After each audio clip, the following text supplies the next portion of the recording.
Good evening.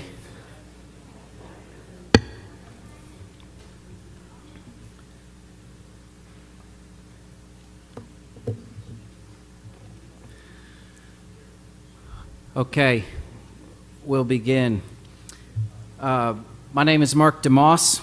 I'm a spokesman for Billy Graham and this organization. I want to share some information about the week ahead, at which point we'll be glad to answer your questions. I want to thank you also, or apologize for the late hour and long day. We wanted to be able to give as much information as possible tonight and let as many pieces fall in place and be confirmed so you'd have more information. So thanks for bearing with us through the day. I want to welcome you to the international headquarters of the Billy Graham Evangelistic Association. Mr. Graham founded this ministry in 1950 and served as chairman of the board until 2014, when he became chairman emeritus, and his son Franklin succeeded him as chairman, and Franklin has served as CEO since 2000 and president since 2001. Billy Graham died at 7:46 this morning at his home in Montreat, North Carolina, about 2 hours from here. Mr. Graham's longtime physician, Dr. Lucian Rice, arrived at his home about 20 minutes later and said, quote, "He just wore out," end quote. In the 1990s, Mr. Graham had been diagnosed with Parkinson's-like symptoms. He was actually last admitted to any hospital, was Mission Hospital in Asheville, North Carolina, in November 2013. So since 2013, he has been at home, has not gone to a hospital for any reason. Born William Franklin Graham Jr., November 7, 1918, Mr. Graham was 99 years old. He is survived by his sister Jean Ford, his 5 children, Gigi, Anne, Ruth, Franklin, and Ned, and also by 19 grandchildren and many great-grandchildren. The official public website for information about the death of Billy Graham and the events in the days ahead is billygraham.org. All information such as dates and times of events will be posted regularly on that site. There's also a toll-free number for public information.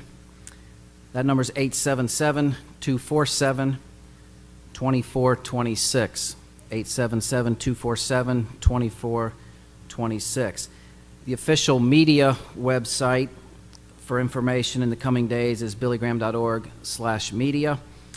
This site will provide official and detailed information about, I think, every conceivable thing taking place in the days ahead. So I will say we plan to do very few beyond today, beyond what you may have already seen. We plan to do very few distributions of media information. We're not planning to send out a bunch of news releases and advisories. So your best source, if you're not actually working in this room in the days ahead, and you can ask us, your best source for updated information will be this billygraham.org/media site. You can also get updates on Twitter by following @BGEA News. We do plan to conduct a number of additional briefings in this room in the coming days, and the briefing schedule will be posted here in the Media Center and online. Let me provide some details about public and private events scheduled over the next number of days. Right now, Mr. Graham's body is at the Morris Funeral Home in Asheville, North Carolina, where it is being prepared for burial. The Morris Funeral Home has asked that media inquiries be directed to us here in Charlotte, and because of privacy regulations, they're not able to provide any information on Mr. Graham. So if you contact them, they're going to direct you back to here. We'll be glad to help you with any information related to the what's taking place at the funeral home. Tomorrow, Thursday at 3 p.m., Mr. Graham's body will be moved from the Morris Funeral Home to the Billy Graham Training Center at the Cove in Asheville, arriving approximately at 3:30. So departing the funeral home at 3, arriving at the Billy Graham Training Center at 3:30, where it will be received by some family members. This is a private movement from the funeral home to the training center and will be closed to media. On Saturday, February 24th, at 10:45 a.m., there will be a private family prayer service in Asheville at the Billy Graham Training Center. The service will be for immediate family, and there will not be media coverage opportunities during that service either. At 11 a.m. on Saturday, this Saturday the 24th, following that prayer service, there will be a ceremonial departure from the Billy Graham Training Center. A lot more information on that will be available tomorrow. I'll give you some of it now. The motorcade, processional motorcade, will leave the training center 11 a.m. on Saturday, where staff and friends and invited guests and some community leaders will be gathered to honor Mr. Graham and support the family. The motorcade will depart the Cove approximately 11:25 a.m.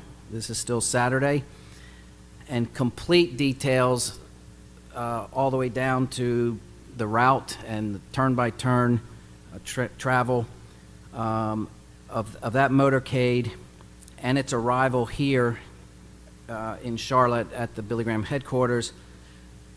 Those details will be provided at great length at a briefing we'll do in this room tomorrow at 1 o'clock in the afternoon. 1 o'clock tomorrow, all the details regarding the motorcade taking place Saturday morning.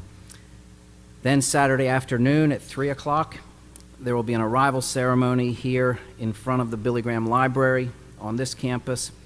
This arrival will be open to full media coverage, and further details on that we'll provide you tomorrow as well. The motorcade itself, moving from Asheville to Charlotte on Saturday, will be covered by a media pool arrangement. We can give you more detail on that tomorrow, and will take about 3.5 or so hours en route. Then, upon arrival of the casket here in Charlotte, Saturday afternoon, there will be a private viewing for family members at the Billy Graham Library. This viewing also will be closed to media. There will be no public activities of any kind on Sunday, this Sunday, February 25. The following day, Monday, February 26th, Mr. Graham will lie in repose here at the Graham family home place on this property. His casket will remain closed during that period of time. The Graham family home place was built by Billy Graham's father, William Franklin Graham Sr., in 1927 on Park Road, just 4 miles southeast of this site. Billy Graham lived in it from age 9 until he left home for college. It was relocated to this site in 2006 and restored to its original condition. The entire period of lie in repose will be open to media, with some restrictions due to space limitations and traffic flow, but it will be open and quite accessible. Space inside the home place, this restored home, is very tight, so we cannot accommodate interviews in the home place, but you'll see lines queuing up and public availability during this line repose time. Media can also, during any time of this line repose, take a multi-camera pool feed from the Billy Graham Evangelistic Association. If that's helpful to you, take advantage of that. The lie in repose period will start Monday, February 26, 8 a.m., and run for at least 2 days, depending on demand. 8 a.m. to 10 p.m. is our plan right now. 8 to 10, Monday and Tuesday. The schedule could be adjusted if necessary for any reason, but right now the plan is Monday and Tuesday, a public lie in repose here at the Billy Graham home place. There will be no public parking on site at this headquarters during this period of lie in repose. In fact, during this entire week.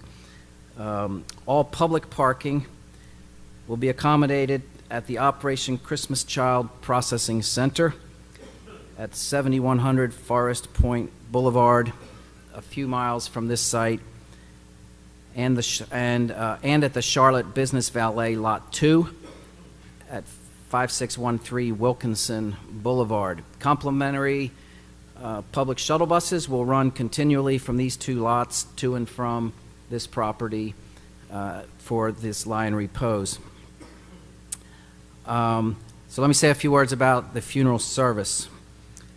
A private funeral service will be held for Mr. Graham in front of the Billy Graham Library on Friday, March 2, a week from this Friday, at 12 noon. The service will be held in a tent in the main parking lot of the Billy Graham Library, in a setup very similar to the library dedication service here in May 2007, in which former Presidents Carter, Clinton, and Bush 41 participated. Some of you were there for that. Mr. Graham's preaching ministry first gained national prominence in 1949 when he conducted a crusade in downtown Los Angeles under a tent, which was often called a canvas cathedral, at the corner of Washington and Hill Streets. The crusade was scheduled to last 3 weeks, but was extended to more than 8 weeks due to the crowds.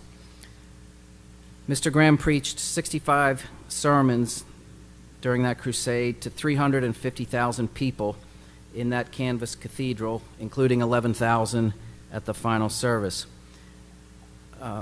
We, his family, and team members thought it would be fitting to also conduct his funeral service under a tent as a reminder of how his public ministry was launched.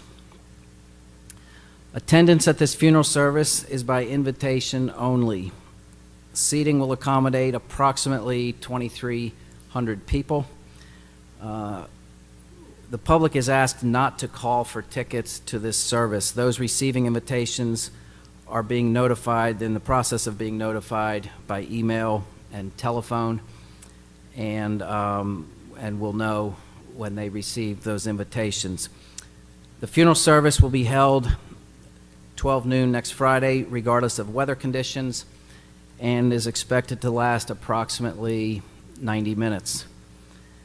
The funeral message will be given by Franklin Graham. His brother and 3 sisters will also speak briefly. Franklin, for the past 20 or so years, has made it his practice to visit his father when Franklin was in town in North Carolina, to go visit his father on Sunday afternoons and for lunch. He last did this last Sunday, February the 18th, which is the last time Franklin would have seen his father. Incidentally, when Mr. Graham died this morning, he was not in the company of any family members. Most of this funeral program, which we'll share more about in the coming days, was developed 10 years ago or so, and is the product of Mr. Graham's lifelong associate, the late Cliff Barrows, working directly with Mr. Graham. The hymns and music that have been chosen were among Mr. Graham's favorites, and participants in the service reflect friendships or working ministry relationships with Mr. Graham over the years. It was Mr. Graham's explicit intent that his funeral service reflect and reinforce the gospel message he preached for more than 60 years. He personally approved the planning and details of this service some years ago. As soon as the availability of the other funeral service participants is confirmed, we will release complete details of that service. That information will be released here in the Media Center and posted on the billygraham.org/media website. Due to somewhat limited, but I think pretty good, pretty liberal in size, workspace under the tent for the funeral, a separate media credential will be required to cover the funeral service. So anything you're wearing now, we'll ask you to apply for another credential just for the funeral service. To apply for the funeral credential, the media credential, you can do so at billygraham.org/media, and your requests should be submitted online by 11:59 Eastern Time Monday. So got a number of days to do that, and then we'll process all of those credential requests within 24 hours and let you know of what we're able to provide. So by basically midnight on Tuesday coming up, we'll have details of the credential requests. Media who are granted credentials for the funeral can pick them up Thursday, March 1, the day before the funeral, from noon until 9:30 p.m. here in the Media Center. This will be the only way to pick up credentials to cover the funeral service, so we're asking you to come do that in person and know that you have it. Only media granted a credential for covering the funeral will be allowed on site on this property on the day of the funeral, Friday, March 2. Additionally, TV and satellite truck parking on site will be limited that day. There will be some, but it'll be limited, so we have about a week to work with you on those spaces and assigning those. Media who are granted a credential should look for more information about media parking for the funeral in the days ahead. There will be a media briefing 8:30 Friday morning before the funeral here in this room. And between now and next Friday, we'll provide a lot of information too as to when you would need to be in place in the tent with equipment especially. But we'll do a briefing Friday morning 8:30 before the funeral at noon.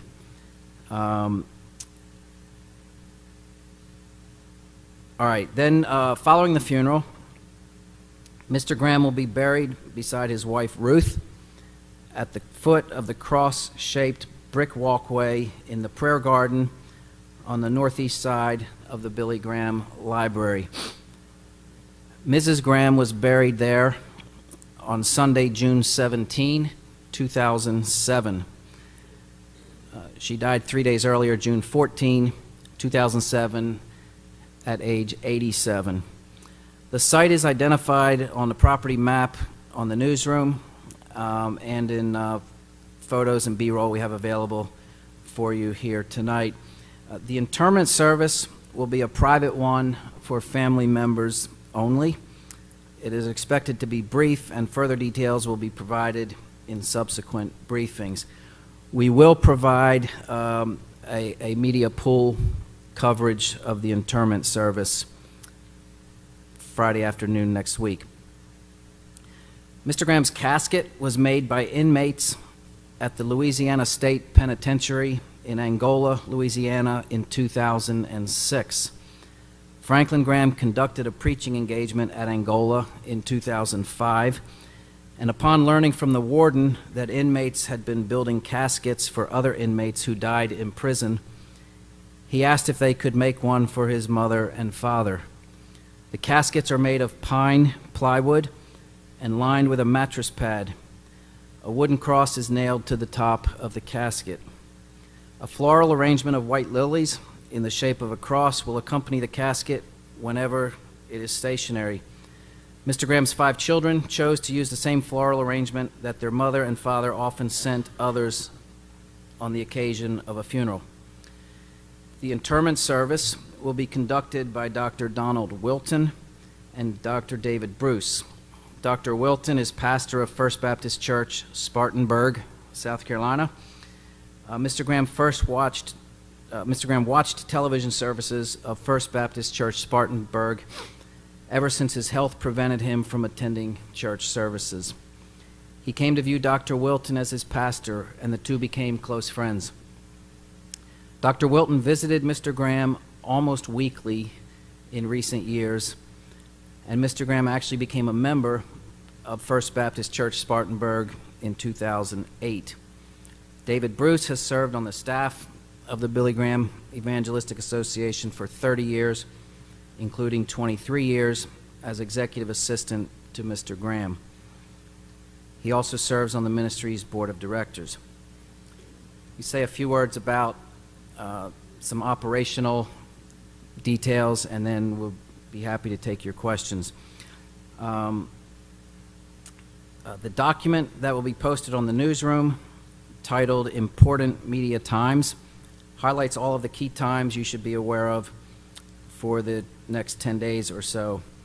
This facility, the media center here, will serve as the central communications operation through the funeral service. We'll staff this center for extended hours and as long as there is need for its use by media.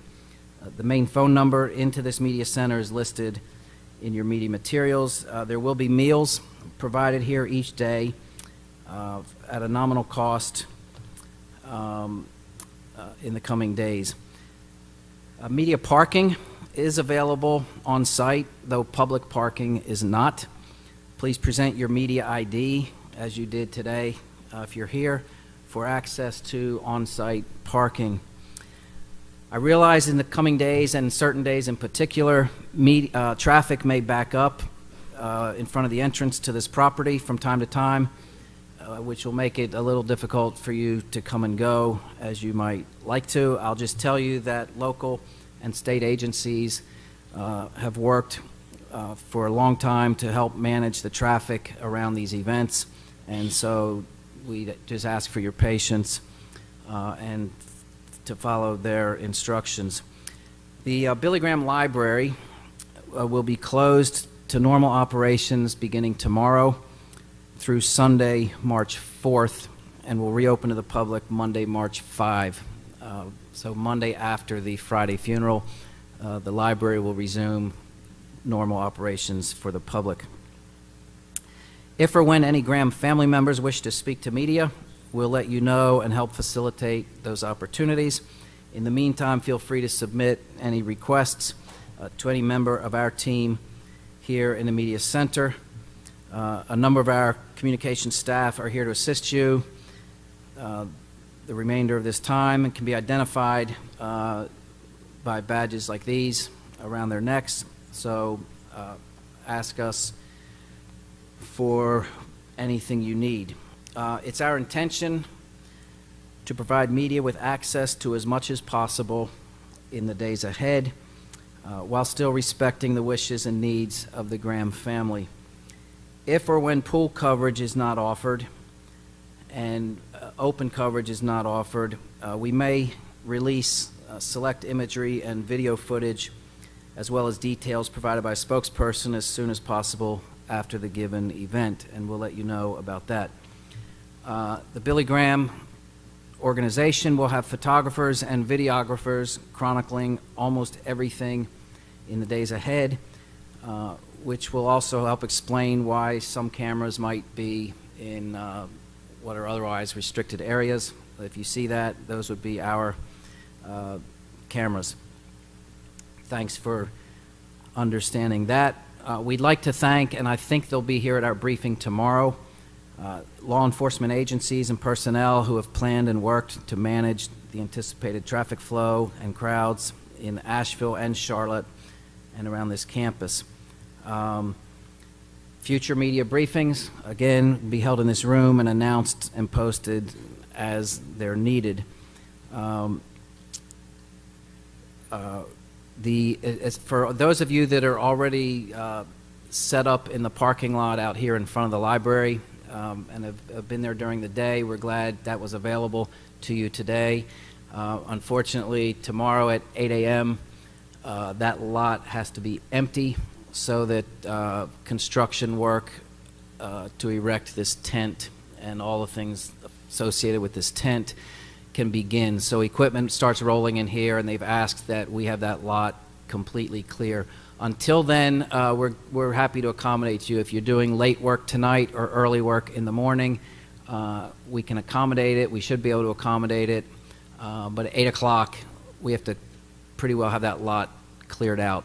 So talk to us if you have questions about that. Just two quick things I want to mention before we go to questions in the way of clearing up some, at least two erroneous reports that we're aware of so far. There were a number of media reports today that Mr. Graham had cancer. He did not have cancer. Not sure where that came from, but he did not have cancer. Secondly, there's some reports circulating that Billy Graham had a net worth of $25 million. The source for that appears to be a website called celebritynetworth.com, where you can find a lot of interesting information. It doesn't source any of it. And I will just tell you tonight, we can give you more details later, but it's not correct. We can share more about what Mr. Graham began actually giving away as far back as in 2007. And I talked to Franklin Graham an hour or so ago, and it's safe to say that that number is overstated by more than 20 times. So I'm sorry that got out there. I'm sorry to even address it on a day like this, but I'd like to shoot it down if we can. Now, we have a microphone on each side. I'll stay here. Our team will stay here as long as you want. If you need to leave, we understand that. But let us get a microphone to you, and then if you would identify yourself when you have the mic and ask your question, and we will try to answer. Go ahead. Let's go here, and Heather right here. You go second. Tim, why don't you go second? Go ahead, sir. All right, thank you. Victor Blackwell, CNN. Mark, can you confirm invitations? The president, vice president invited former presidents, and have you received any acceptance from any of those? Thank you, yes. So invitations either have been or are being extended to the president, the vice president, and to former presidents still living. I don't have any information on acceptance of any of those invitations. I think it's quite possible we would by tomorrow's briefing at 1 o'clock, but all I could tell you today is yes, invitations have been extended, and as well as to some other government officials, and but I've not got, as recently as when I came downstairs here, don't have any information on any RSVPs yet. Okay, thank you. Tim.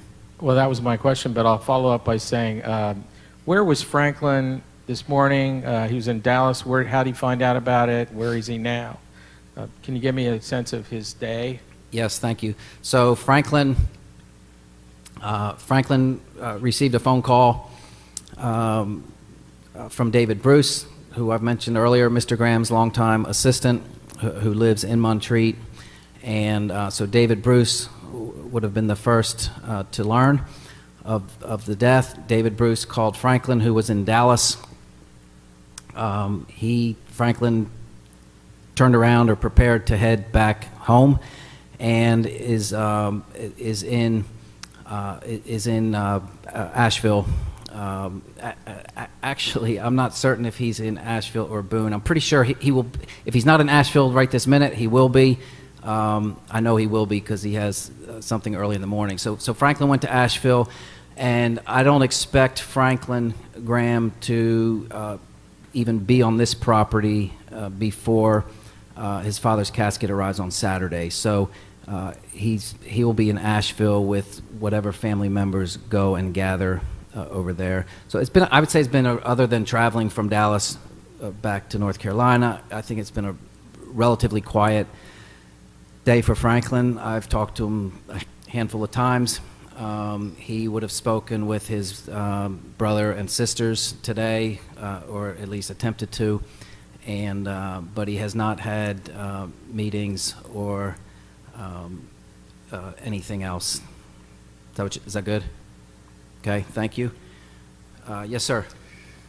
Thank you. David Begnaud with CBS News. You mentioned that the family was not at the home at the time Reverend Graham passed away. Was anyone with him, and did he pass in his sleep? Yes, thank you. So he, I think we can say he passed in his sleep. Nobody would have been with him other than an attendant nurse, which he has had with him at all times in recent years. He's had nurse care. So because if it had been, if he had passed later in the day, there may have been other people there, but at this hour, before 8 a.m., no other staff would have been in his home yet. So he was, a nurse was there, David Bruce would have been notified, and then Dr. Rice would have been notified. And again, had there been, had the circumstances been different, where he had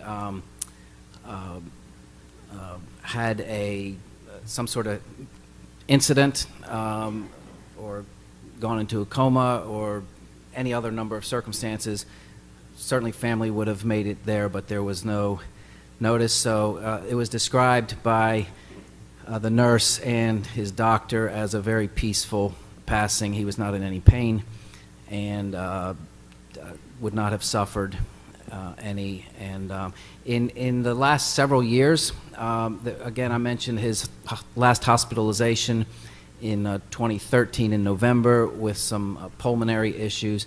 Since then, we've described his health as that of his vital organs functioning normally, and he's had no, what you might call, an incident in the past several years. He's just been, losing strength and hearing and eyesight, so we believe it was very peaceful this morning. Let's go here and then back. We'll alternate. Yes, sir. Skip Foreman with the Associated Press.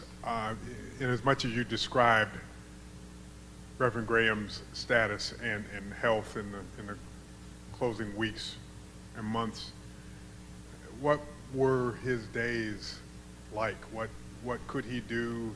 What did he realize? What did he know about the surroundings, the world around him, that sort of thing? So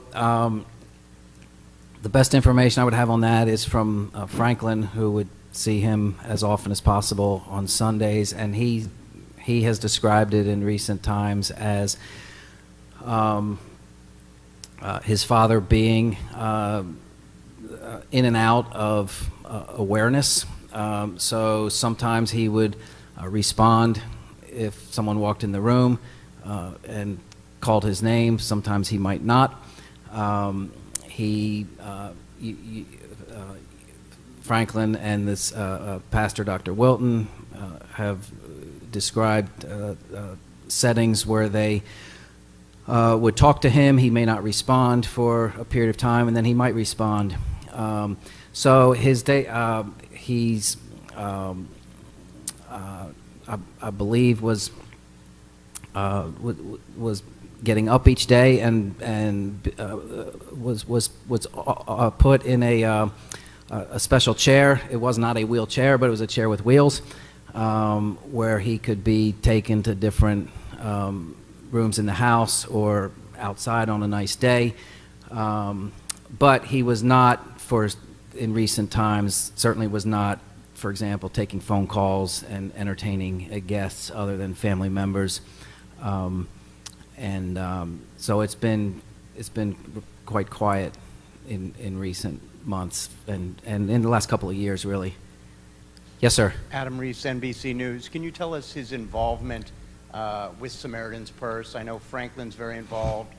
What was his involvement? You're talking about Billy Graham's. So his involvement in Samaritan's Purse, I would say he has not been involved in Samaritan's Purse for a long time, and in earlier years, his involvement would have consisted of an occasional joint appearance with Franklin, maybe at a disaster relief zone or a distribution of food, but those occasions were years ago. So he really was not involved in Samaritan's Purse. Yes. Hey, Savannah with NBC Charlotte. There has been, and I'm sure will continue to be, an influx of people from the public wanting to pay their respects in different ways, whether it be with visits here, flowers, monetary donations. What's the best way for the public to pay their respects at this time? So the very best way, well, certainly for anybody within a driving distance of Charlotte, would be to do that on Monday or Tuesday next week during this lie in repose period. There are other opportunities online and elsewhere to sign a guest book, to post a comment of encouragement, and I expect some people may create their own ways to do something physically, you know, in front of this property or in Charlotte. But I think the best way is these 2, possibly more days of public lie in repose, especially since the funeral service is limited in space and by invitation. Thank you. Yes, sir. Ken Smith with WRAL. We've talked to so many people today who talked about how many lives he's touched over the years, millions. Can you briefly talk about Reverend Graham's legacy? Well, that's hard to do. I think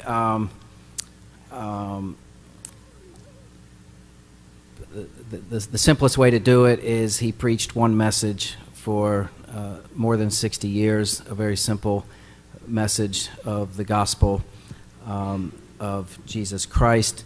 I think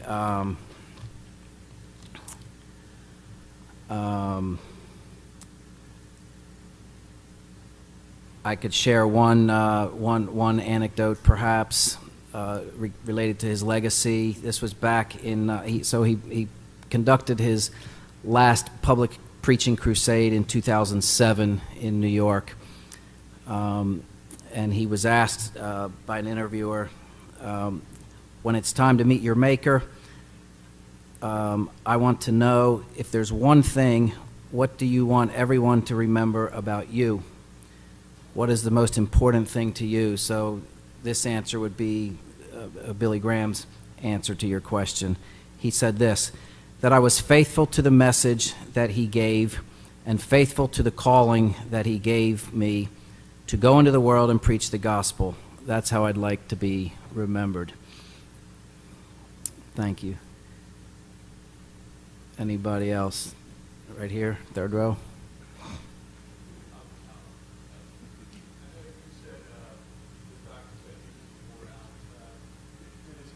Was it heart failure? The heart failure, the cause of death, and I know it apparently was in his sleep. Were there any final words that he had said that y'all are aware of? No. So no to your second part. No final words that anybody's aware of. He just did not wake up this morning, and so I think I'll stick with what his doctor said. That he just wore out, and not try to give it a medical, any medical description, which I don't have. Yes, the doctor's name, Lucian, L-U-C-I-A-N,